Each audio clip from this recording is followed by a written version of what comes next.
Hi everyone. நம்ம ஏற்கனவே எக்ஸலில் check printing பண்ணுறது எப்படின்றத பற்றி நான் ஒரு வீடியோ அப்லோட் பண்ணியிருந்தேன். உங்கள் எல்லாருக்கும் ரொம்ப பயனுள்ளதாக இருந்திருக்குன்னு சொல்லிட்டு நம்புகிறேன்.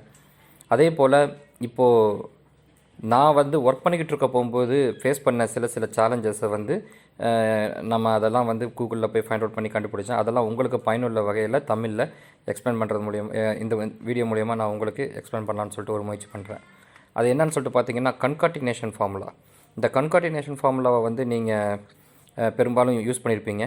பல செல்களில் இருக்கக்கூடிய வேல்யூஸ் எல்லாம் சேர்த்து ஒரு இடத்துக்கு கொண்டு வரதுக்கு பயன்படக்கூடிய ஃபார்முலா தான் இந்த கன்காட்டினேஷன் ஃபார்முலா.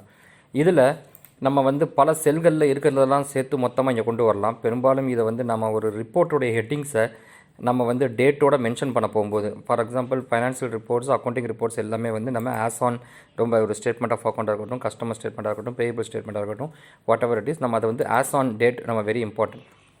அப்படி இருக்கும் போகும்போது இந்த ஆஸ் ஆன் டேட்டை நாம் மென்ஷன் பண்ணி ஆகணும். இந்த ரிப்போர்ட்டில் இந்த டேட்டோட ஹெட்டிங்ஸ் எவ்ரிடே, சில கம்பெனிலாம் எவ்ரிடே டெய்லி ரிப்போர்ட்டிங்ஸ் அந்த மாதிரிலாம் இருக்க போகும்போது எவ்ரிடே இந்த டேட்டா ஆட்டோமேட்டிக்காக சேஞ்ச் ஆகிறதுக்காக நாம் என்ன செஞ்சுக்கணும்னு சொல்லிட்டு பார்த்தீங்கன்னா, இதை கன்காட்டினேஷன் ஃபார்முலாவில் இப்படி பண்ணலாம். அதாவது சாதாரணமாக நாம் ரிப்போர்ட் ஆஸ் ஆன் போட்டுட்டு பக்கத்தில் அடுத்த செல்லில் நாம் இந்த டேட்டை டுடேன்னு போட்டு வைக்கலாம்.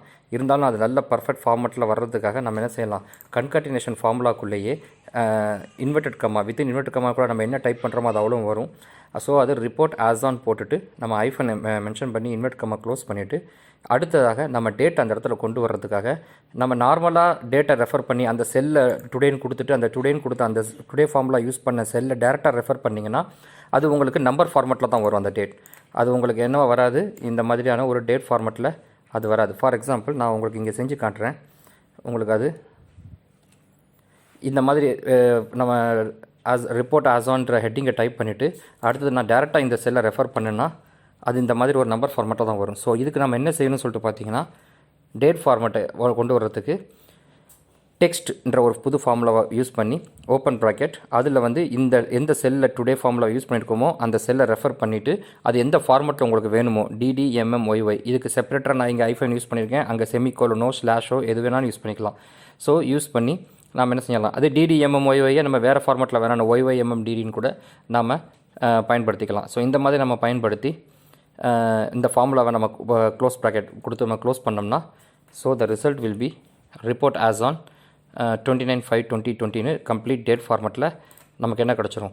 இதை நம்ம இந்த இடத்துல நம்ம இந்த மாதிரி இதுக்கு இந்த டுடே ஃபார்முலா கொடுத்த அந்த செல்லை நம்ம ஹைட் பண்ணி வச்சுக்கலாம். அல்லது டெக்ஸ்ட்டோட வேல்யூ அதாவது ஃபாண்ட் கலர் நீங்கள் ஒயிட் ஆக்கி அதை மறைச்சி வச்சுக்கலாம் இந்த மாதிரி.